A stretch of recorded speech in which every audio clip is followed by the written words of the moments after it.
Alchemist. We have only got 2 more days before we're going to say goodbye to 2016 and hello 2017. So how has 2016 been for you? I think it's time for us to rewind, recollect and reflect and think about what are the lessons that we have learned from 2016. This is a great time for reflection, you know, instead of just going into 2017 feeling busy, feeling excited.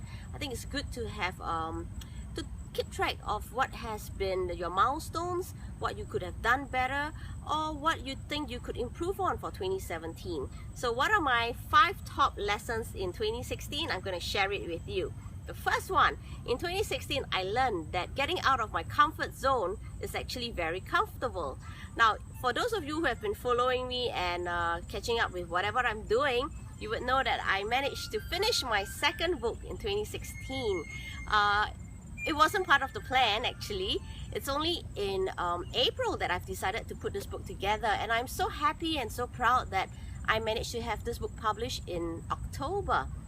Now, to do all that requires me to do one thing, to get out of my comfort zone. There were moments that I've been stressed, busy, tired, and wondering why am I even getting myself busy for this. But of course, now that the book is out, I've actually learned so many things from writing this book. I've interviewed 9 top exemplary entrepreneurs and I've learned so much from them. And with all the lessons and with all the experience, I'm now more prepared to be able to serve more of my clients more, to give them more knowledge. And so get out of your comfort zone was one thing I learned. The second thing I learned is it ROI versus COI? As you know, we have been busy with the franchise of our business.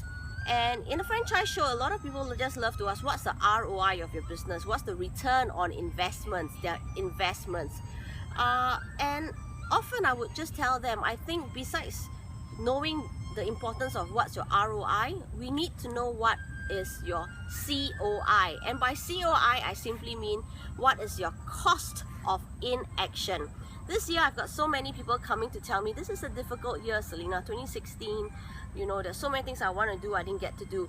I would like to then ask you, what were the things you wanted to do but didn't get to do? What was your cost of inactions?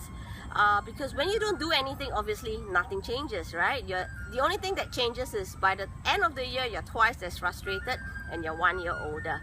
So think about what is your cost of inaction. Were there any things you could have actually taken action to do? So that's my 2nd lesson.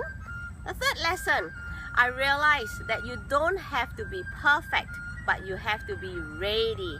Now, I would consider myself to be a perfectionist since young. I would like to make sure, being a musician, a pianist, you know, we don't practice to get it right. We practice till we don't get it wrong. So I think there's this sense of perfectionism. But what I realized in 2016, sometimes we've just got to sacrifice perfection for speed and results.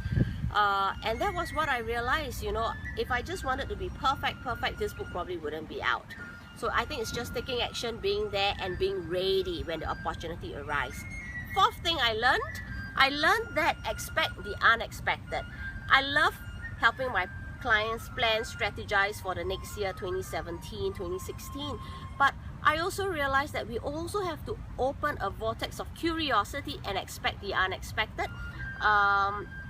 I did my plans for 2016 in 2015, but I didn't expect that I'll be writing a book. But I was always open to the unexpected. And when I took action, showed up and make it happen, miracles happen. So expect the unexpected. So the last one I would like to say, and that is be strategic, not just be smart. I think a lot of people try to be very smart about doing things, but I realized that being strategic doesn't mean that you have to be smart and being right all the time. Being strategic means knowing your outcomes. If you know what your outcomes are, you are ready to take steps. Maybe sometimes not take steps in order to reach your outcomes. So, well, I think I've been pretty strategic, and I think that really helped me gain some street smarts as well. So, well, I've just shared with you what my 5 top lessons. I would love to hear what are your biggest lessons for 2016. Feel free to email me, and I would love to hear from you.